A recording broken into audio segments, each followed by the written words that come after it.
هزاران ساله که کوههای البرز و زاگرس همچون تژهایی محکم از سرزمین ایران محافظت کردند. از قرنها پیش ایران همیشه به سپرهای طبیعی خودش یعنی کوههای البرز و زاگرس به عنوان اولین خط دفاعیش تکیه کرده. تژهایی که عبور از آنها برای هر دشمنی تقریباً غیر ممکن بوده. اما امروز این کوهها تنها یک مانع طبیعی و نماد قدرت طبیعت نیستند. این دژهای طبیعی به پایگاه‌های نظامی پیچیده‌ای تبدیل شدند که در اعماقشون پایگاه‌های موشکی و تأسیسات هسته‌ای پنهانی قرار داره که میتونن معادلات یک جنگ تمام عیار رو تغییر بدن. اما آیا این تأسیسات واقعاً نفوذناپذیرن؟ جواب این سوالات و بیشتر رو تو این ویدیو پیدا می‌کنید. پس تا آخر همراه ما باشید تا پرده از رازهای اونا برداریم. ایران سالهاست که این تأسیسات زیرزمینی رو با دقت و هزینه‌های هنگفت ساخته. اما سوال اینجاست آیا آمریکا و متحداش میتونن به این قلعه‌های نفوذناپذیر حمله کنن و به دل این کوههای عظیم نفوذ کنن؟ و اگر بله، با چه ابزارهایی و چطور؟ تکنولوژی‌هایی که آمریکا در دست داره اصلا شوخی نیست. بمب‌های نفوذگر سنگرشکن مثل GBU-57، جنگنده‌های نسل 5 و ماهواره‌های جاسوسی که حتی از پشت چند متر بتون هم اطلاعات جمع‌آوری می‌کنن. اما آیا این تجهیزات پیشرفته برای شکستن سد دفاعی کوههای ایران کافی‌اند؟ GBU-57 بمب معروف سنگرشکن که وزنش حدود 15 تنه و میتونه چندین متر بتون و خاک رو سوراخ کنه. یکی از ابزارهای کلیدی در زرادخانه آمریکا برای نفوذ به تأسیسات زیرزمینیه. ولی سوال اینجاست آیا این برای نابودی پایگاه‌های ایران کافیه؟ آیا ایران هم بی‌دفاع نشسته؟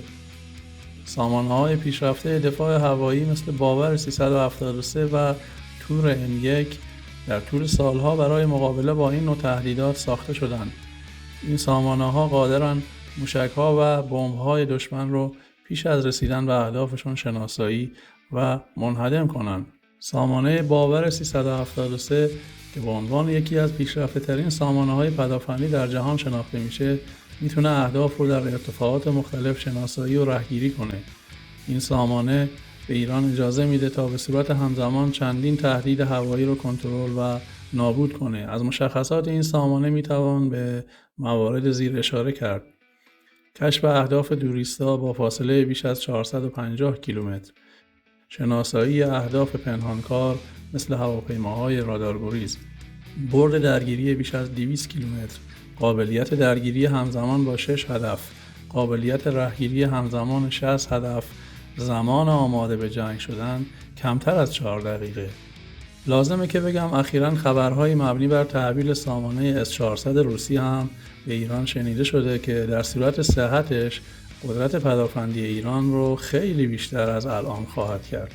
اما دفاع ایران فقط به سامانه‌های پدافندی محدود نمیشه. لایه‌های حفاظتی از جمله بتون‌های مسلح و تونل‌های پیچیده در اعماق زمین این تأسیسات رو به یک دژ نفوذناپذیر تبدیل کرده. اما آیا این تدابیر دفاعی برای مقابله با بمب‌های سنگرشکن کافیه؟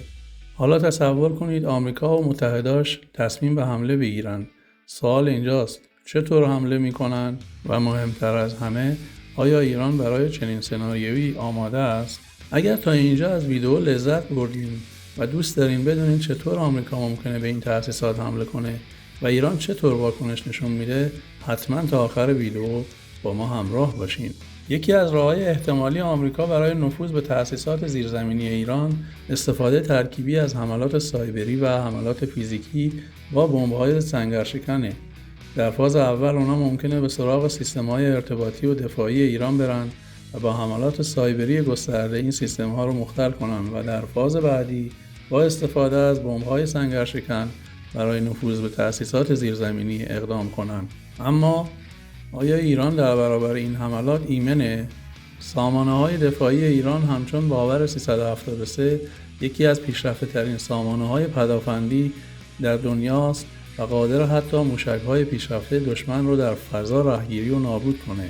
با این حال این سامانه‌ها تا چه حد میتونن در مقابل حملات چندگانه دوام بیارن؟ بر اساس گزارش مرکز مطالعات بین‌المللی CSIS اگر ایالات متحده بخواد به پایگاه‌های موشک بالستیک و تأسیسات زیرزمینی اتمی ایران حمله کنه، تنها برای عملیات آماده‌سازی اولیه حداقل به 16 فروند جنگنده F-18A و 10 فروند بمب افکن B-2 اسپریت حامل بمب‌های 15 تنی MOP نیاز داره. با این حال هنوز هم میزان استحکام این پایگاه‌های زیرزمینی کاملا ناشناخته است و هیچ ضمانتی برای فروپاشی آنها در برابر تاکتیک جدید آمریکا نیز وجود نداره و لذا ایالات متحده همچنان در حال توسعه بمب‌های با برد بیشتر مانند GBU-72 و همچنین بمب افکن جدید رادارگریز B-21 رایدر که برای حمل این تسلیحات جدید طراحی شده ادامه میده. به گفته ربکا هانریش، تحلیلگر دفاعی، هر دوی این سیستم‌های تسلیحاتی در حال حاضر در حال توسعه اند. بنابراین عملیاتی شدن کامل آنها زمان میبره و امکان استقرار کامل آنها حداقل تا بیش از سال 2027 وجود نداره و این وجود آمریکا تا آن زمان به سرعت در حال افزایش تعداد جنگنده‌های F-15EX در ناوگان خودشه که توانایی پرتاب بمب‌های 15 تنی MOP رو بر روی یک هدف دارن. اما هنوز یه سوال بزرگ باقیه. آیا سامانه‌های دفاع ایران میتونن در برابر این حملات چند لایه دوام بیارن؟ و اگه جنگی در بگیره نتیجه نهایی چی میشه؟ نباید فراموش کنیم که ایران در طول سالها تونسته تأسیسات زیرزمینی خودش رو به گونه‌ای بسازه که حتی بمب‌های سنگرشکن هم به راحتی نتونن بهش نفوذ کنن. لایه‌های متعددی از بتون و خاک و در کنار اونا تجهیزات پدافندی این تأسیسات رو به یکی از اهمترین نقاط نظامی در جهان تبدیل کرده. تأسیسات زیرزمینی ایران صدها متر در زیر کوه‌ها ایجاد شده و با یک لایه بتون مسلح ویژه به ضخامت 2.5 متر و با درب‌های ضد انفجاری 25 تنی ساخته شده از فولاد و بتون محافظت میشه. مشابه آنچه که ایالات متحده در پایگاه نظامی شاین در دوران جنگ سرد برای مقابله با تسلیحات اتمی شوروی سابق 600 متر پایین‌تر از قله کوه ساخته بود و خیلی بعید به نظر میرسه که بمب‌های GBU-57 بتونن به اونها دست پیدا کرده و اونها را از بین ببرن. درب‌های ضد انفجاری این تأسیسات حتی توان مقاومت در برابر انفجار هسته‌ای 30 مگاتنی در فاصله‌ای کمتر از 1500 متر رو دارن. این سبک ساخت و ساز تضمین میکنه که حتی اگه یه بخش آسیب ببینه بقیه بخش‌ها دچار مشکل نشن و یا با حداقل ریزش خرابی‌ها مهار بشه. هنوز هیچ داده موثقی در مورد نرخ موفقیت احتمالی تاکتیک جدید آمریکا برای از بین بردن تأسیسات زیرزمینی ایران وجود نداره، چرا که این تأسیسات از لحاظ جغرافیایی در چند نقطه محدود نبوده و پیش بینی میشه که حدود 50 مرکز زیرزمینی در وسعت گسترده ایران فعال باشه و در عمل احتمال بسیار اندکی وجود داره که بتونن در قالب یک عملیات نظامی این تأسیسات رو نابود کنن. اما حتی در صورت موفقیت چنین عملیاتی، این پایگاه‌ها تنها بخشی از استراتژی جنگ نامتقارن ایرانه که شامل حملات سایبری و انواع هواپیماهای بدون سرنشین و استفاده از نیروهای نیابتی برای هدف قرار دادن دارایی‌های آمریکا و اسرائیل در منطقه است. حالا تصور کنید که این حمله رخ بده. آیا ایران میتونه در برابر فشار این بمب‌های سنگرشکن و حملات هوایی مقاومت کنه یا این پایگاه‌های مخفی همچنان نفوذناپذیر باقی میمونن؟ نظر شما در مورد امکان موفقیت آمریکایی‌ها در هدف قرار دادن پایگاه‌های زیرزمینی ایران چیه؟ لطفاً نظرات خودتون رو در کامنت‌ها با ما در میان بذارید. اگر شما هم کنجکاوید که بدونید چه اتفاقی ممکنه بیفته، همین الان کانال اسرار نظامی رو سابسکرایب کنید، ویدیو رو هم لایک کنید و با فعال کردن زنگوله مطمئن بشید که هیچ کدوم از ویدیوهای بعدی ما رو از دست نخواهید داد.